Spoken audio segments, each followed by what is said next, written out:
Okay,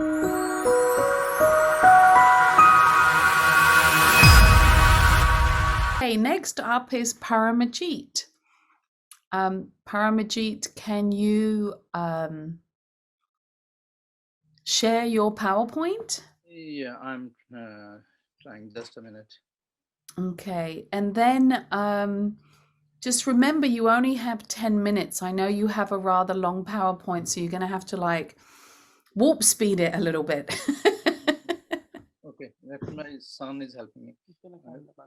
Okay, great. Aren't kids great with technology these days? Yeah. Oh, I like your balloon.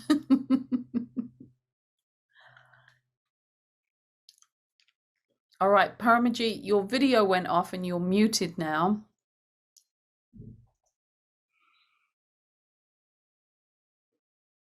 And if you do have troubles, I'm just doing just a minute. okay. There you go. That came up. All right, perfect. Can you turn on your video too? Yeah, I'm turning on my video. Awesome. Thank you for waiting. All right, it's all you. Go. So my today topic is regarding homeopathy and the skin disease. My name is Paramjeth, as you already told. So it's a huge topic. So skin is a big organ that has many functions regarding the protection, regarding the prevention of entry of the pathogens. It's a secretory and adds to the beauty of the, you can say, the body. So it protects the body from the environment, from the infectious agents and toxic chemicals. So let's talk about something about the anatomy of the skin. It has 3 layers. Mainly the epidermis is the outer one, which is visible. Then the dermis and the subcutaneous tissue. And then it contains several appendages like the sweat glands, sebaceous hair, nails, and apocrine glands. Here is a slide regarding the anatomy of the outer layer, epidermis, which again has the 5 layers. Starting from the base, it's the basilar, then spinosum, granulosum, and lucidum, and the outer one, which is visible, is the stratum corneum. So these are the, again, little bit of the stratum basale is the innermost layer, which goes on secreting the cell and pushing it out. And in a 30-day time, the total skin is renewed. The spinosum layer, it provides the hardness to the skin, the hairs, nails, and also it provides the water resistance. Then the lucidum, it's present only in the thicker part, like in the palms and the soles, and protects the body from the frictions. Then the granulosum, it's a keratin, it's provides the rigidity to the skin, and the corneum, which is visible from the outside, it protects from the chemicals, bacteria, and virus, and all the chemicals. Now, regarding the presentation of these skin diseases, they can be present as macules, papules, vesicles, bullous, nodules. It depends on when it is a flat, then it's called macules and papules. Less than 1 centimeter is the macules, and more than 1 centimeter is the patches. Then the raised lesions are like the papules, nodules, vesicles, and bullous.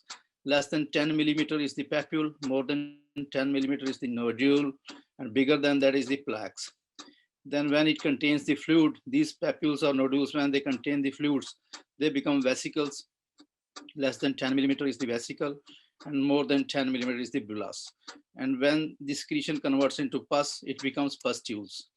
And then the various vessels, small vessels like the capillaries, when they are visible outside the skin, or any clotting particles are visible on the skin, they are the purpras and the petechiae and the telangiectasias.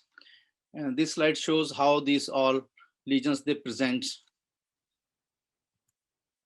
Then I categorize this skin disease to make it a simple into a pigmentation disorders, the nutritional deficiency which affecting the skin, then the various physical agents like the heat, chemical,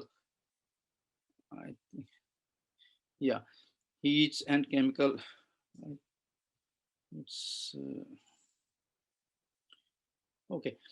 Then the various pathogens like the bacteria, tuberculosis, leprosy, viral infections, fungal infections, then the disease of the hair, nails, and sebaceous glands. So to start with, first is the disease of the pigmentations. So the pigmentations, it's the melanin pigment which provides the brown color to the skin. So it's present in the skin, in the lips, in the eyes, in the hairs, and without this pigment, the skin becomes blonde. So lesions can be hypopigmented or depigmented.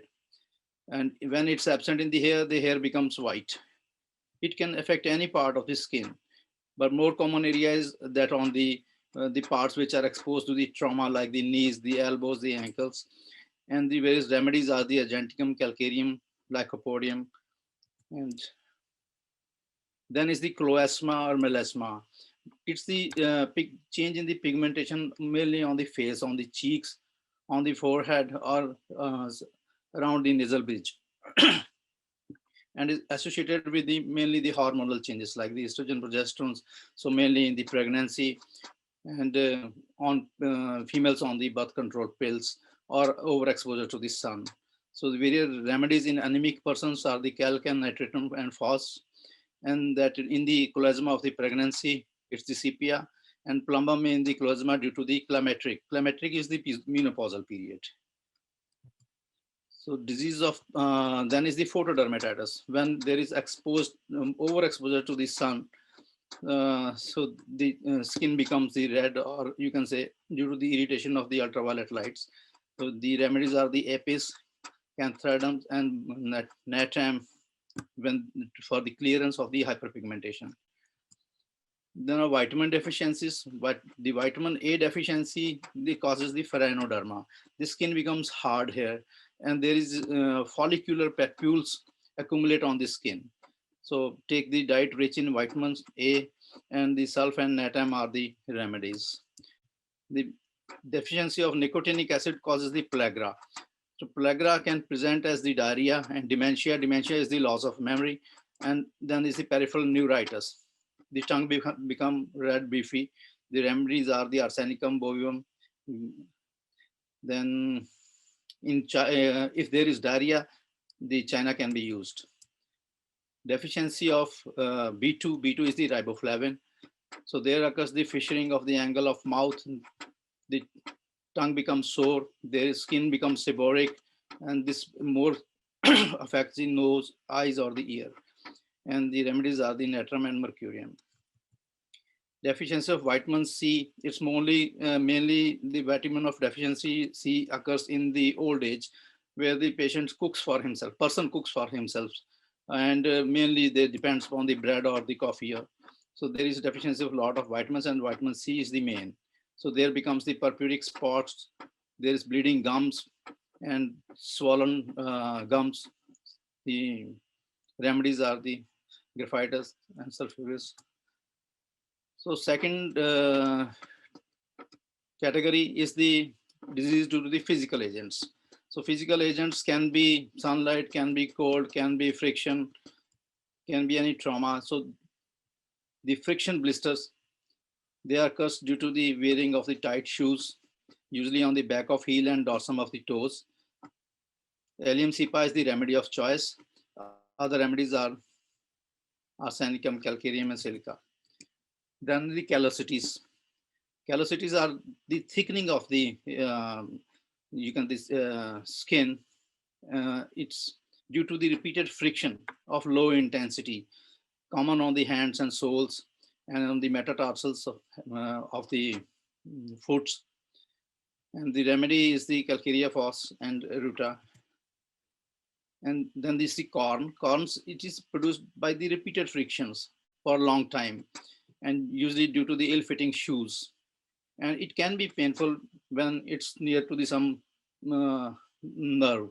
The remedies are alum, borax, and acetum. Then in the burns, the rustox is cantharidum is used. Rustox is used after partial improvement, and when there are contractures, then silica and thiocins are indicated. The erythema avghi. Erythema avghi is when the skin is exposed for a longer time to a, you can say, low temperature, like persons cooking on room heaters or on the ovens, and there it causes hyperthema, hyperpigmentation, erythema over the exposed areas. Then is the frostbite over the exposed part on the toes and fingers and ear, tip of nose, cheeks. And there occurs the blistering, there occurs ulceration and gangrenes.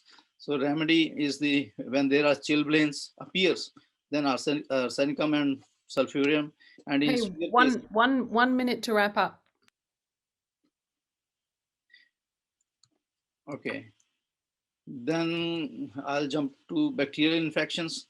So in bacterial, there is ecthyma, there is cellulitis, erysipelas, boils, paronychias, and the remedies. There is a good list of these remedies. Then are the tubercular infections, lupus vulgaris or tubercular verrucous cutis. Then this is scrophaloderma is the tubercular infection of the glands. Then is the leprosy. In leprosy, there are hypopigmented anesthetic patches. In fungal infections, there are tinea captis, tinea barbae of the beards, tinea corporis involves the whole body, cutis in the inguinal groin area, manum of the hand, tinea pedis of the foot, angium of the nails. And these are the remedies. Then fungal infection is the pityriasis versicolor. And that is a long list. Thank you. Have a very good day. I'm sorry. This was really, really great. And I know that you've got so many more slides to share and you were like trying to get it all in, but it's hard to truncate that 10 minutes. So well done. This was really, really great. And you shared so many different remedies for all the different skin stuff. Does anyone have any questions for Paramjeth? Other than I'd love that slide presentation. Yeah, me too. It's outstanding. The research that you did, incredible, very, very deep and good. A good tool for all of us.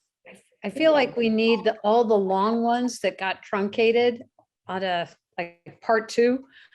I know.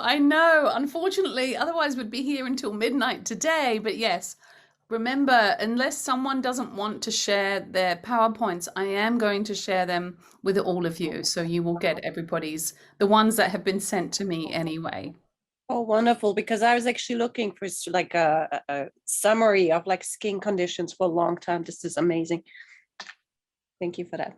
Great. Thank you so much, Paramjeth. Let's give him a round of applause. Yay. And some love. Well done. Excellent. Sorry for my speed. I have to skip many slides. I know.